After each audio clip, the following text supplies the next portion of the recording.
नमस्कार।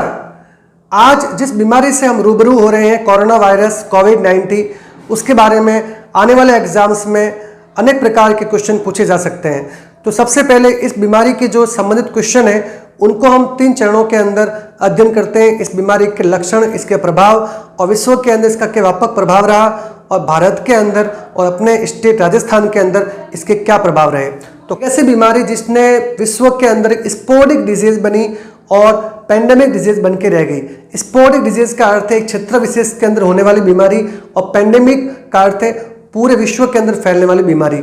चाइना के वुहान शहर के अंदर सबसे पहले जो निमोनिया के पेशेंट थे उनमें कोरोना परिवार के जो लक्षण थे, जैसे बुखार, खांसी, सांस लेने में तकलीफ, उनका बार बार आना, और जब उनकी जांच की गई तो उसमें कोरोना वायरस की पुष्टि पाई गई। कोरोना वायरस सबसे पहले 1960 के दशक में कोरोना वायरस 1960 के दशक में देखा गया था। इसके पश्चात 2000 के दशक में जो बीमारी आई थी सार्स बीमारी के अंदर भी बिल्कुल वही लक्षण थे जो कि कोरोना के अंदर देखे गए। तो सबसे पहले बात करते हैं इस बीमारी से संबंधित की यह बीमारी जो है, कोरोना जो शब्द है वो एक लैटिन वर्ड है। कोरोना एक लैटिन वर्ड है।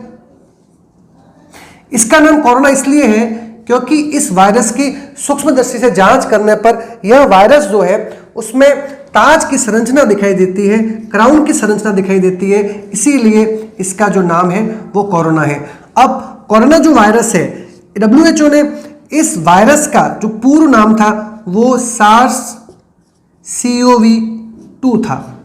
इस वायरस का नाम SARS-CoV-2 था, जो वर्तमान में WHO ने इसको 2019 NCOV, जो वर्तमान आधिकारिक नाम दिया गया WHO के द्वारा 2019 NCOV, और इससे होने वाली बीमारी को WHO के द्वारा कोविड-19 नाम दिया गया है। तो ये तो बात हुई कोरोना की। कोरोना जो डिजीज है इसका इंक्यूबेशन पीरियड जो है वो 2 से लेके 14 दिन है, यानी इसका 2 से लेके 14 दिन के बीच में इसके लक्षण जो है वो प्रकट हो सकते हैं। और यह बीमारी आपको बता दें सिम्टोमेटिक भी है और असिम्टोमेटिक भी है, लक्षण इसके प्रकट नहीं भी हो सकते हैं।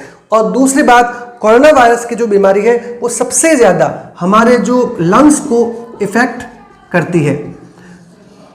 कोरोना वायरस जो डिजीज है, अब इसके प्रभाव ये कहाँ से शुरू हुई, कहाँ तक ये फैली, इसके बारे में अध्ययन करते हैं।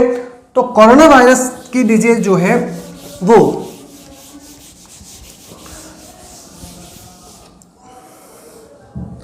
तो सबसे पहले चाइना के वुहान शहर के अंदर जो निमोनिया के पेशेंट थे उनके बार बार संक्रमित होने के वजह से उसमें कोरोना के लक्षण पाए गए। और कोरोना का सबसे पहले चाइना ने वुहान शहर को लॉकडाउन किया और भारत ने चाइना से जो अपने वहां के छात्र थे उनको एयर इंडिया विमान के द्वारा लेके आ गए। अब चाइना में ये बीमारी जो थी वो धीरे धीरे फैली और विश्व के अनेक देशों तक पहुंची। सबसे ज्यादा वुहान शहर के बाद में, ये इंपॉर्टेंट क्वेश्चन है, वुहान शहर के बाद में यदि किसी जगह को इसने प्रभावित किया है तो इटली का जो लैम्बार्टी शहर है इसको सर्वाधिक प्रभावित किया गया है। इटली का लैम्बार्टी शहर इससे सर्वाधिक प्रभावित हुआ है। ये एक ऐसी बीमारी जिसने विश्व के बड़े बड़े नेताओं, खिलाड़ियों को चपेट में ले लिया। ब्राजील के पूर्व प्रधानमंत्री की इस वायरस की वजह से मृत्यु हो गई। ब्रिटेन के प्रधानमंत्री इससे संक्रमित हुए। ब्रिटेन के जो थॉमस वित्त मंत्री थे उन्होंने अपने देश में हो रही मृत्यु को चिंता व्यक्त करते हुए स्वयं को आत्महत्या कर ली। इस प्रकार स्पेन की राजकुमारी का देहांत भी इसी वायरस के चलते हुआ। पाकिस्तान के स्क्वैश खिलाड़ी आजम खान का देहांत भी इसी वायरस की वजह से हुआ। और सुमरो जो कि कॉमेडियन थे अमेरिका के, उनका देहांत भी इसी वायरस के चलते हुआ। तो इससे प्रकट होता है इस वायरस ने कितने बड़े बड़े लोगों को और कितने विश्वव्यापी विश्व को अपनी चपेट में लिया है। आज भी वर्तमान में अभी तक इसका कोई हल नहीं निकला है और इसकी वैक्सीन की अभी तक इंतजार है संपूर्ण विश्व को। अब बात करते हैं कोरोना जो है उसमें विश्व के अंदर इसके रोकथाम के प्रयास क्या किए जा रहे हैं और इसके द्वारा जागरूकता अभियान किस प्रकार के चलाए जा रहे हैं। तो सबसे पहले बात करते हैं कोरोना के अंदर WHO ने इसको ग्लोबल इमरजेंसी घोषित किया और WHO ने इसके लिए सबसे पहले WHO ने कोरोना के लिए 675 मिलियन US डॉलर की घोषणा की। इसके अतिरिक्त WHO ने 12 मिलियन जो डॉलर है वो कोरोना संक्रमित मरीजों के लिए घोषणा की। एडीबी बैंक ने, इसका मुख्यालय मनीला में है, एडीबी ने 200 मिलियन US डॉलर की कोरोना रोकथाम के लिए घोषणा की। तो संपूर्ण विश्व के द्वारा कोरोना रोकथाम के लिए प्रयास किए जा रहे हैं।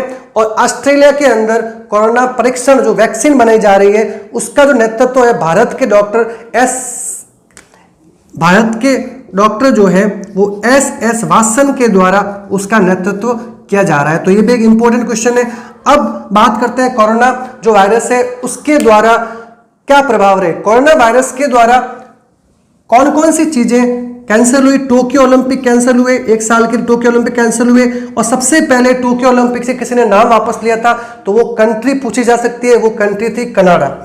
कनाडा ने सबसे पहले टोक्यो ओलंपिक से अपना नाम वापस लिया। इसके पश्चात फ्रेंच ओपन जो थे, फ्रेंच ओपन कैंसिल हुए। अब फ्रेंच ओपन के बारे में एक बात, तो फ्रेंच ओपन जो है वो क्ले कोर्ट पे खेले जाते हैं। और इसके पश्चात WHO ने कोरोना वायरस के लिए, WHO के द्वारा कोरोना वायरस के लिए जागरूकता अभियान चलाया गया। इस जागरूकता अभियान में भारत की अभिनेत्री प्रियंका चोपड़ा इसमें शामिल थी। इस प्रकार फीफा के द्वारा जो जागरूकता अभियान चलाया गया उसमें भारत के फुटबॉलर सुनील छेत्री जो पिछले वर्ष के सर्वश्रेष्ठ फुटबॉलर थे उनको शामिल किया गया। तो भारत के फुटबॉलर सुनील छेत्री को भी शामिल किया गया। तो ये तो प्रभाव कोरोना वायरस जो है उनके वैश्विक स्तर पर थे। और कोरोना वायरस के लिए अमेरिका ने 2 दवाइयों को मंजूरी, वो मंजूरी भारत ने भी दी है। Indian council of medical research और अमेरिका के राष्ट्रपति है, अमेरिका ने इस वायरस को देखते हुए जो मंजूरी दी है वो एक तो हाइड्रोक्सी क्लोरोक्विन जो कि मलेरिया के अंदर काम आती है और एजिथ्रोमाइसिन जो रेस्पिरेटरी इन्फेक्शन में काम आती है, इन 2 दवाइयों की मंजूरी दी गई है। अब कोरोना वायरस का जो प्रभाव रहा वो भारत में किस प्रकार का रहा और भारत में इसके किस प्रकार के कार्यक्रम चलाए गए। भारत के अंदर कोरोना का सबसे पहले, इसको हम स्टेप बाय स्टेप देखते हैं।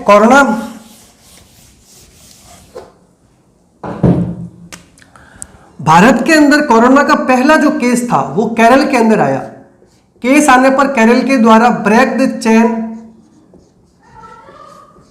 द चेन प्रोग्राम को चलाया गया। इसके पश्चात सबसे पहली डेथ जो हुई वो कर्नाटक के अंदर हुई। अगर ये पूछा जाए पहली डेथ कहाँ हुई तो कर्नाटक के अंदर हुई।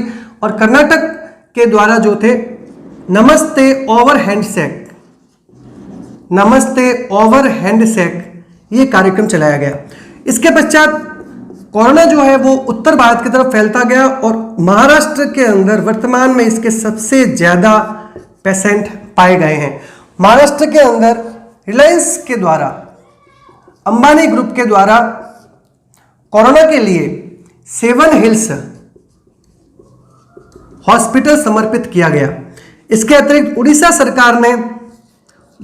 सरकार है उसने कोरोना के लिए एक अलग कोविड-19 हॉस्पिटल बनाने की घोषणा की है। अब कोर्ट है कि भारत के अंदर सबसे पहले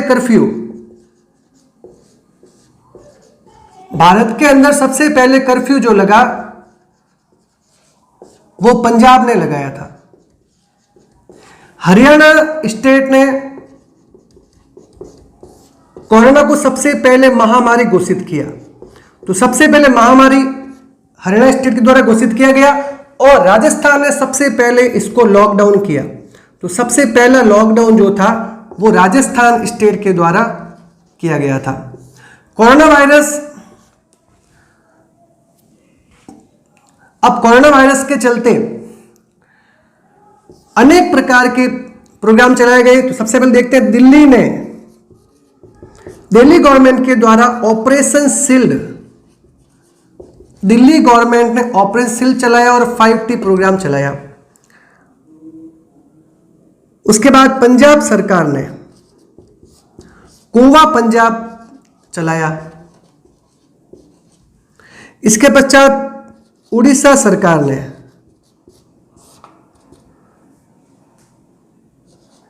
सर्व ओडिशा नाम से एक प्रोग्राम चलाया। अब केंद्र सरकार ने कोरोना के लिए क्या प्रयास किए?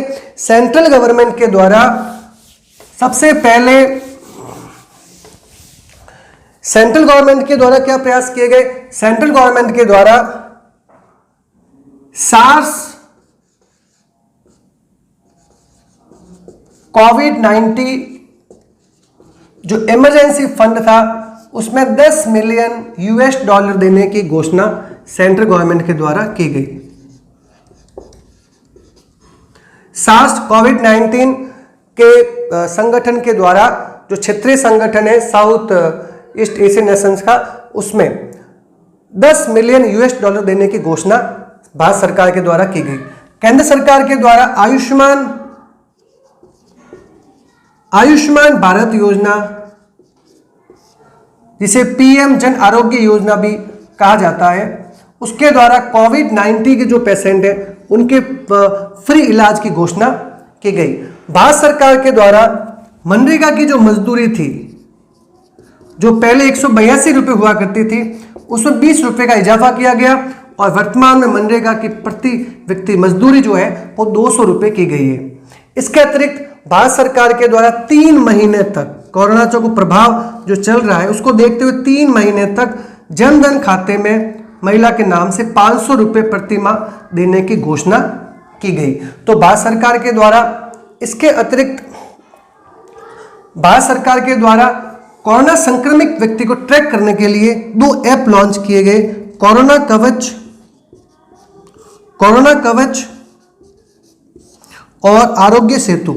ये 2 ऐप भारत सरकार के द्वारा, आरोग्य सेतु, ये कोरोना संक्रमित जो पेशेंट हैं उनको ट्रैक करने के लिए सरकार के द्वारा चलाए गए। अब भारत के अंदर जैसे हमने देखा, Indian council of medical research ने भी 2 दवाइयों को मंजूरी दी है, हाइड्रोक्सीक्लोरोक्विन और एजिथ्रोमाइसिन। अब कोरोना के देखते हुए विश्व के अंदर, भारत के अंदर इसके अधिक केस बढ़ने पर, आबादी भारत की अधिक है और गंभीर मामले होने पर वेंटिलेटर की संख्या कम हो सकती है। इसके लिए अनेक प्रकार के सस्ते वेंटिलेटर तैयार किए गए। तो सबसे पहले बात करते हैं इंडियन रेलवे ने जीवन नामक एक वेंटिलेटर तैयार किया। आईआईटी रुड़की ने प्राणवायु वेंटिलेटर तैयार किया। डीआरडीओ ने एक बायोसूट तैयार किया। गया डीआरडीओ के द्वारा। हैंड सैनिटाइजर तैयार किया गया डीआरडीओ के द्वारा। इसके अतिरिक्त आईआईटी गुवाहाटी है, इसके द्वारा एक सैनिटाइज करने के लिए ड्रोन डेवलप किया गया। आईआईटी गुवाहाटी के द्वारा सैनिटाइज करने के लिए एक ड्रोन डेवलप किया गया। तो इस प्रकार कई सोशल मीडिया प्लेटफॉर्म है उनके द्वारा शुरुआत की गई, जैसे इंस्टाग्राम के द्वारा इंस्टाग्राम फीड की शुरुआत की गई, व्हाट्सएप के द्वारा व्हाट्सएप चैटबॉट और माई गॉव हेल्प डेस्क की शुरुआत व्हाट्सएप के द्वारा की गई। आईसीआईसीआई बैंक एक पहला बैंक देश का रहा जिसने लॉकडाउन के दौरान व्हाट्सएप बैंकिंग की शुरुआत की। इसके गूगल ने कोरोना के लिए google.com/covid19 लिंक लॉन्च किया। फेसबुक ने कोरोना इन्फॉर्मेशन सेंटर की शुरुआत की। इसके अतिरिक्त भारत ने कोरोना वायरस के रोकथाम के लिए एक नीति आयोग के जो मेंबर है के पॉल की अध्यक्षता में 21 तकनीकी विशेषज्ञों, स्वास्थ्य विशेषज्ञों की टीम बनाई है। इसका मुख्य उद्देश्य कोरोना वायरस के रोकथाम के लिए प्रयास करना है। तो कोरोना वायरस जो है वर्तमान में अभी तक इसके समस्या का समाधान का इंतजार है और कोरोना वायरस से संबंधित क्वेश्चन जो है आने वाले एग्जाम के अंदर जरूर पूछा जा सकता है। अब राजस्थान की अगर बात करें तो राजस्थान स्टेट के अंदर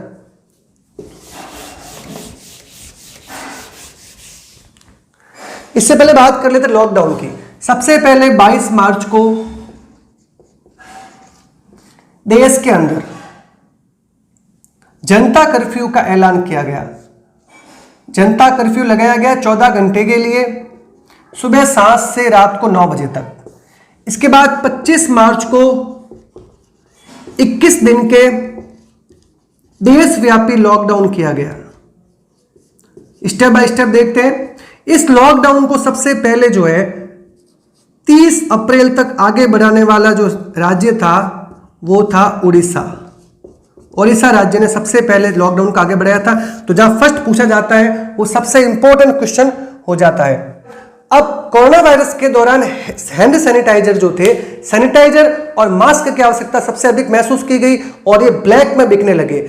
इससे आम जन तक इसकी पहुंच आराम से हो, इसीलिए भारत सरकार ने आवश्यक वस्तु अधिनियम 1955 के तहत आवश्यक वस्तु अधिनियम जो है 1955 के अंदर जो आवश्यक वस्तु अधिनियम में आवश्यक वस्तुएं शामिल है उसमें उन्होंने सैनिटाइजर और मास्क को भी शामिल कर लिया ताकि सही प्राइस के अंदर ये आम जन तक ये पहुंच सके। अब कोरोना वायरस के चलते राज्यसभा चुनाव जो थे वो 26 मार्च को वो स्थगित किए गए और कोरोना वायरस के चलते इसके प्रभाव राजस्थान में क्या रहे। राजस्थान के अंदर कोरोना वायरस का जो पहला केस था वो भीलवाड़ा के अंदर पाया गया। राजस्थान के अंदर अगर बात करें तो कोरोना वायरस का पहला केस जो था वो भीलवाड़ा के अंदर आया और सर्वाधिक संक्रमित जो थे वो जयपुर के अंदर। तो पहला केस यहां पे रहा और सर्वाधिक संक्रमित यहां रहा। अब बात करते हैं कोरोना वायरस का टेस्ट। कोरोना वायरस सबसे इंपॉर्टेंट है, इसके लिए RT-PCR जो है वो टेस्ट किया जाता है। कोरोना वायरस के लिए 4 प्रकार के जोन बनाए गए।